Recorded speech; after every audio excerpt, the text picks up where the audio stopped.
राज्याच्या राजकारणात विलिनीकरणाच्या चर्चेनं पुन्हा एकदा खळबळ उडाली आहे। राष्ट्रवादी आणि शिंदे सेनेचे 25 ते 30 आमदार भाजपमध्ये प्रवेश करतील असा दावा खासदार संजय राऊत यांनी केलाय। याला शशिकांत शिंदे यांनीही दुजोरा देत काही आमदार जाण्याची शक्यता नाकारता येत नाही असं म्हटलंय। मात्र मंत्री हसन मुश्रीफ यांनी हे सर्व दावे फेटाळून लावत राष्ट्रवादीचा एकही आमदार पक्ष सोडणार नाही असं स्पष्टीकरण केलंय।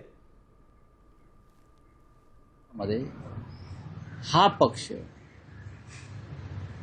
25 ते 30 आमदारांसह भाजपामध्ये विलीन होईल। त्याचं नेतृत्व कोणाकडे असेल ते मी आत्ता सांगत नाही तुम्हाला।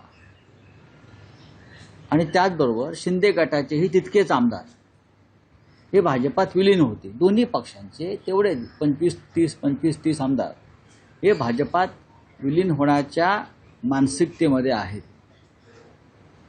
फक्त त्यांना काही काळ वेट अँड वॉच थांबण्यास सांगितलं। कोणत्या पक्षातले लोक कुठे जातील हे निवडणुकीच्या वेळेला त्यावेळची परिस्थिती बघून निर्णय घेतील।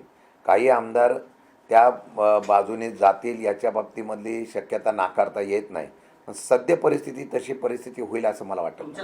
राष्ट्रवादी काँग्रेस पक्षाचा एकही आमदार हा अजितदादाचा पक्ष सोडून जाणार नाही। एकही आमदार।